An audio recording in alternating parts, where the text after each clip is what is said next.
అది ఘోరమైన వ్యాధి గలది, దాని గ్రహింపు గలవాడేవాడు.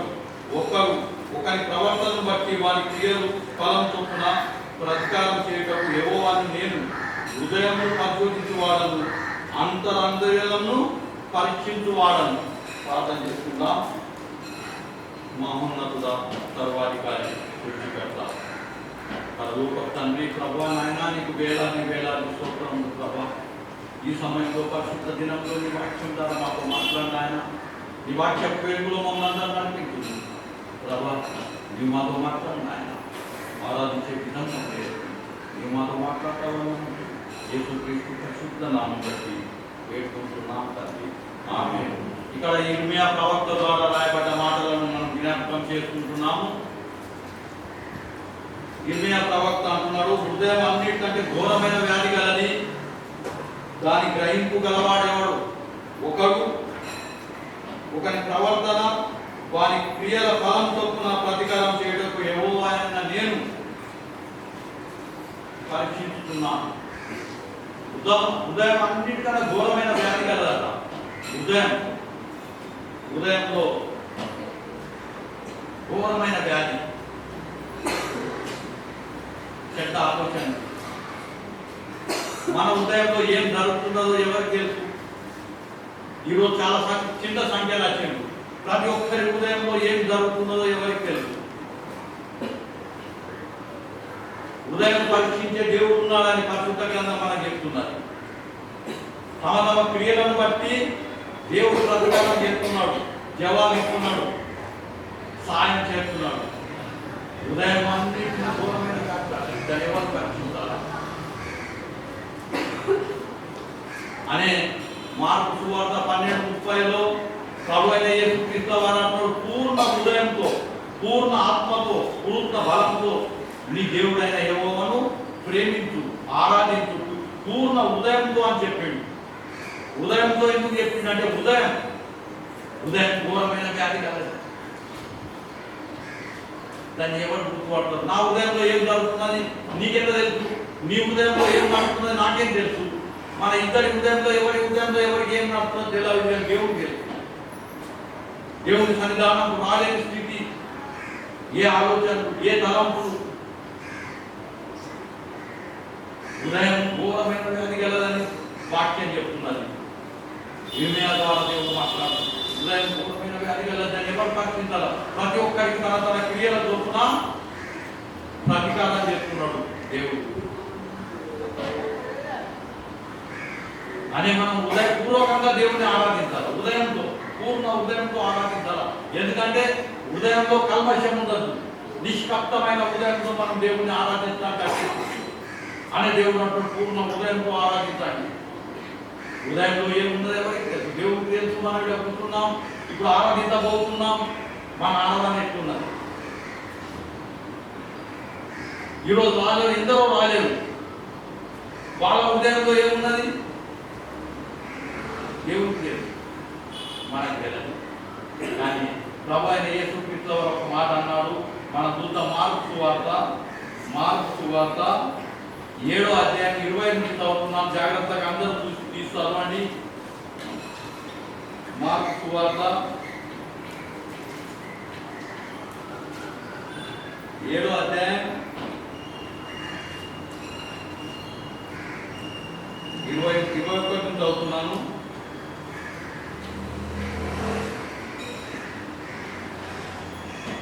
మనుషుని లోపలి నుండి బయలువెళ్ళున్నది మనుషుని అపవిత్రపరచును. లోపల నుండి అనగా మనుషుల హృదయంలో నుండి దురాలోచనలు, జారత్వము, దొంగతనములు, నరత్యలు, వ్యభిచారములు, లోభములు, చెడుతనములు, కృత్రిమము, కామ వికారము, మత్సరము, దేవదూషణయు, అహంభావము, అవివేకము వస్తును. ఈ చెడ్డవన్నీ లోపల నుండే బయలు వెళ్ళి మనుషుని అపవిత్రపరచునని ఆయన చెప్పాను. యేసు ప్రభు చెప్తున్నాడు, తింటే అన్నం తింటాము, అది అడిగిపోయిన తర్వాత బయటికి వెళ్ళిపోతుంది. అందులో ఏ అపవిత్రత లేదు.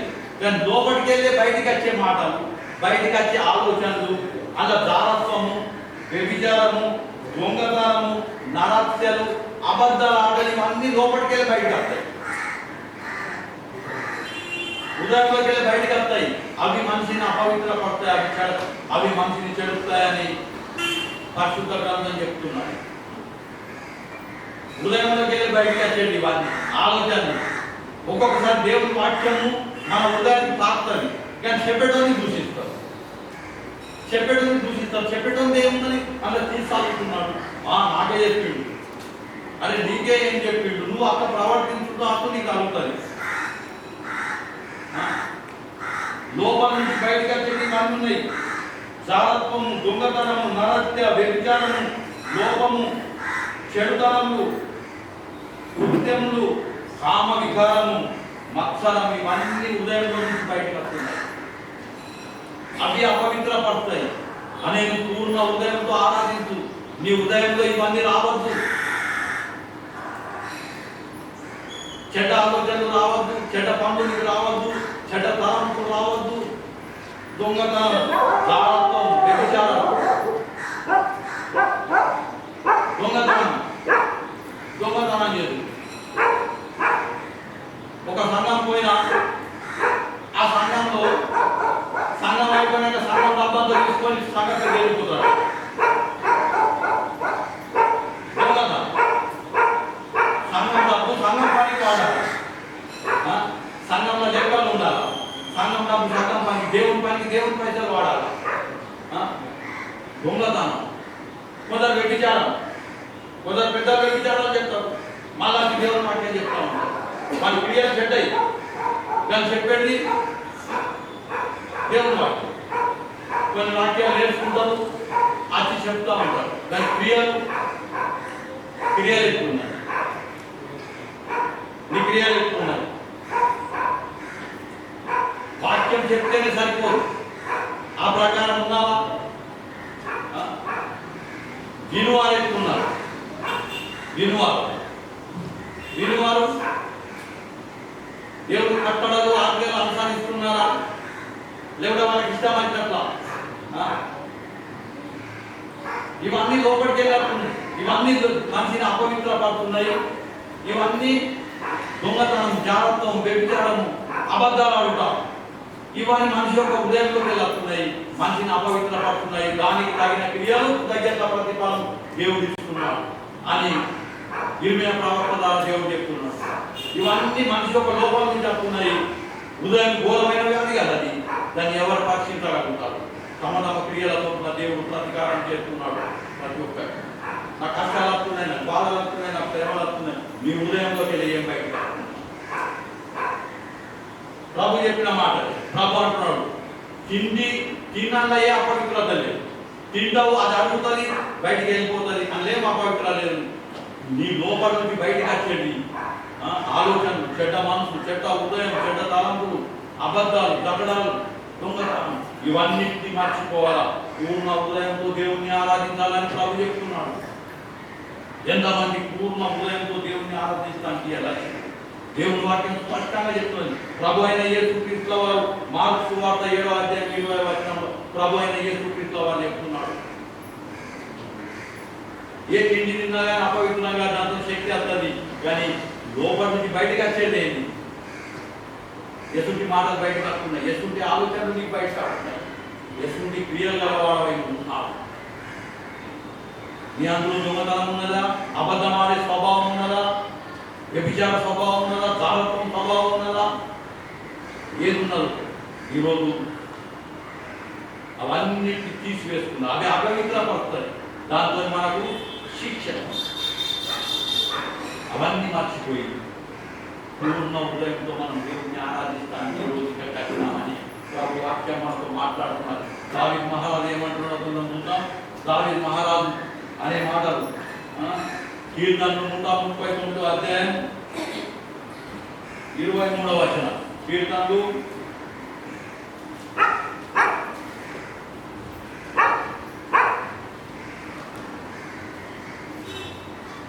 139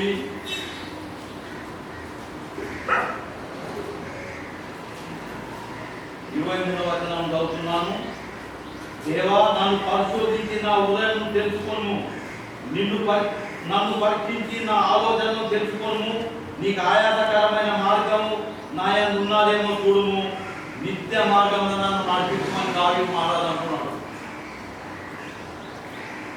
దేవా, నన్ను పరిశోధించి నా హృదయాన్ని తెలుసుకొని ఆయన నన్ను పరిశీలించి నా ఆలోచనలు తెలుసుకో ప్రభా. నీకు ఆయాసకరమైనది ఏదన్నా నాలో ఉంటే చేయి ప్రభా.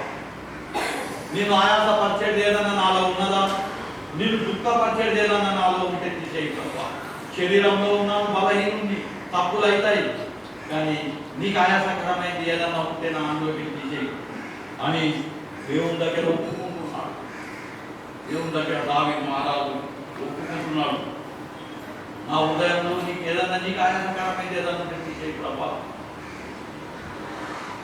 నా క్రియలను పరీక్షించు, నా ఉదయాన్ని పరీక్షించు. పూర్ణ ఉదయంతో నేను ఆరాధించాలనుకుంటున్నా, కానీ నా ఉదయంలో నీకు ఆయాసకరం ఏదన్నా ఉంటే తీసుకోవాలేమని చెప్తున్నాను. సామెతల గ్రంథం, సామెతలు 4వ అధ్యాయం 23వ వచనం తీసుకుందాం. సామెతలు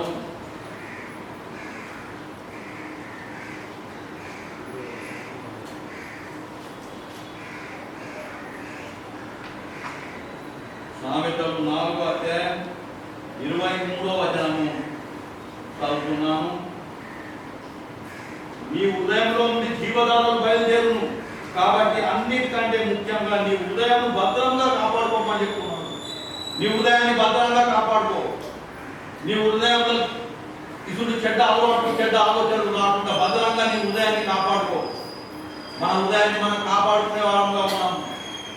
దేవుడికి ఆయాసకరమైన ఏదైనా మన ఉదయంలో ఆలోచనలు వస్తూ ఉంటే ప్రార్థన చేయాలి. ప్రభు, నాకు ఇసుడు చెడ్డ ఆలోచనలు రావద్దని ప్రభుని ప్రార్థన చేయాలి. నా ఉదయం శుద్ధి చేయి, నా మనసును శుద్ధి చేయి, శుద్ధ ఉదయం నాకు దయచేయని మనం దేవుడిని ప్రార్థించాలా. ఉదయపూర్వకంగా శుద్ధ ఉదయంతో ప్రభుని ఆరాధించాలా. మన క్రియలు చక్కగా ఉండాలా. దేవుడు మనల్ని, మన కుటుంబం ఆశీర్వదించాలి. ఇర్మీయా ప్రవక్త చెప్తున్నాడు, ఉదయం అన్నిటికన్నా దూరమైన వ్యాధి కలది, దాన్ని ఎవరు పరీక్షిస్తాడు. ప్రతి వారు తన క్రియలతో ప్రతిఫలం పొందుతున్నాడు.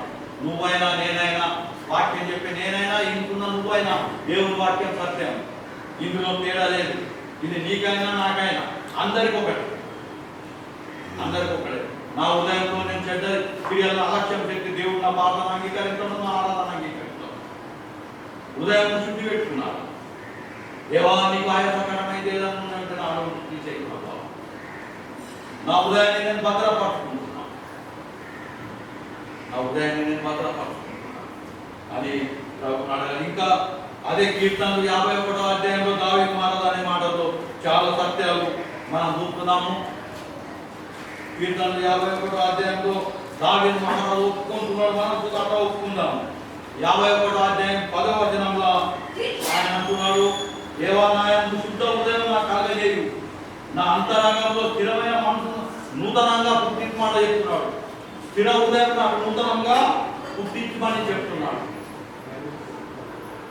శుద్ధమైన ఉదయం నాకు దయచేయి. 6వ వచనంలో నీవు అంతరంగంలో సత్యం కోరుతున్నావు, అంతరంగంలో నాకు జ్ఞానం తెలియ, అంతరంగంలో నా జ్ఞానం దయచేయి. నాకే శుద్ధ ఉదయం అంటే దయచేయి.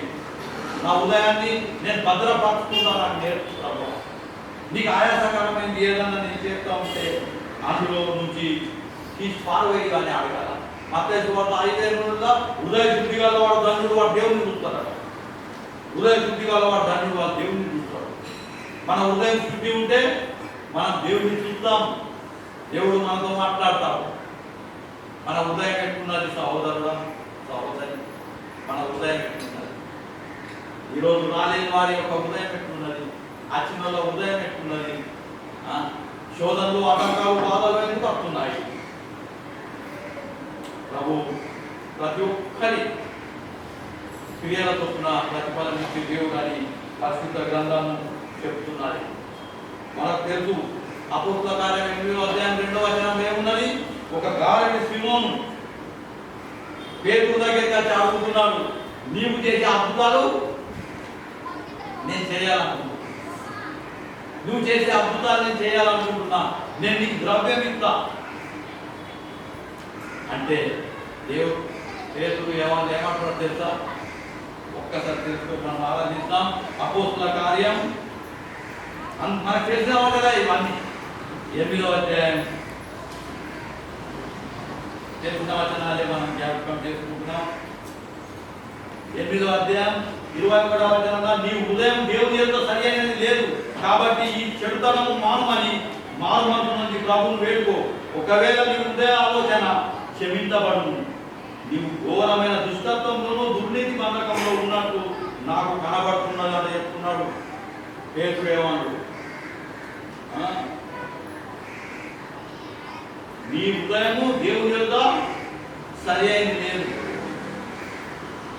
పేతురు ఏమో చేసిన అద్భుతాలు నేను చేసినట్టు నాకు డబ్బులు సంపాదించుకున్నట్టున్నది.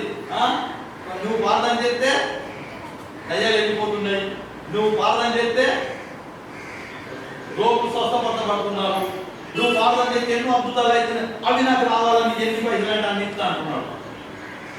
పేతురు ఏమనేమంటాడు? నీ ఉదయం సరి చేసుకో. నీ ఉదయం దేవుని యొక్క సరిగా లేదు. నువ్వు ఇంకా శరీరంలోనే ఉన్నావు. నీ హృదయాన్ని సరి చేసుకో. ఈరోజు దేవుడు మనతో మాట్లాడుతున్నాడు. మన హృదయాన్ని సరి చేసుకున్నారా? మన హృదయంలో అప్పుడు లేదని ఆలోచన ఉన్నదా? ఇతరులలో ఉన్నాడని గొప్ప అనిపించుకున్నారా? ఇతరులలో కూడా అక్షయపడాలా? దేవుడు వాక్యం చెప్తున్నావు సరే, నీ క్రియలు ఎట్లున్నాయి? నీ క్రియల వలన దేవుడికి దుఃఖం కలుగుతున్నదేమో, నీ క్రియల వలన నీ కుటుంబం నాశనం అవుతున్నదేమో. నీ క్రియలను సరిదిద్దుకో. నువ్వు కాలక్షేమంగా ఉన్నాయేమో, సరిదిద్దుకో. హృదయ శుద్ధి గలవారు దాన్ని దేవుడిని చూస్తారు. హృదయం ఘోరమైన వ్యాధి కలది, దాన్ని ఎవరు గ్రహింపగలరు? దేవుడు మాత్రమే గ్రహిస్తాడు. ప్రతి దానికి దేవుడు చూస్తున్నాడు. ఆరాధన మనం చేయబోతున్నాము, పూర్ణ హృదయంతో ఆరాధిస్తాము. దేవుడిని అడుగుదాం, దేవా నీకు ఆయాసకరమైంది ఏదైనా నాలో ఉంటే తీసేయకూడదు. నీకు ఆయాసకరమైంది నేను ఏదైనా మనసులో పెట్టుకొని ఆరాధించి గారక్షి ఉంటేనే కానీ నేను మోసం చేస్తున్నానేమో, దయచేసి ప్రభా నీకు ఆయాసకరమైంది ఏది ఉండకుండా నన్ను రక్షించు ప్రభా. నా ఉదయాన్ని భద్రంగా పెట్టుకోవడానికి నాకు జ్ఞానం దయచేయి ప్రభా అని ప్రభు అడుగుతాం. హృదయ శుద్ధితో ఆలోచన. అమ్మ ఒక కాలం వస్తున్నాడు, ఆ పర్వతం మీద మీరు ఆరాధించారు. మీరు ఆరాధిస్తారు, ఆత్మకు సత్యంతో ఆరాధిస్తారు. దేవుడు ఆత్మ కనుక ఆయన ఆరాధించారు, ఆత్మకు సత్యంతో ఆరాధించాలి. పూర్ణ హృదయంతో దేవుడిని ఆరాధించాలి. దేవుడు మన ఆరాధన అంగీకరించి మన కుటుంబం ఆశీర్వదిస్తాడు. మన హృదయాన్ని పరీక్షించుకుందాం, మన హృదయాన్ని భద్రపరుచుకుందాం. దేవా నీకు ఆయాసకరం చేయాలని తీసి అని ప్రభు అడుగుదాం. విరిగిన హృదయంతో దేవుడిని ఆరాధించిన ప్రభు మన ఆరాధన అంగీకరిస్తాడు. దేవుడి వాక్యం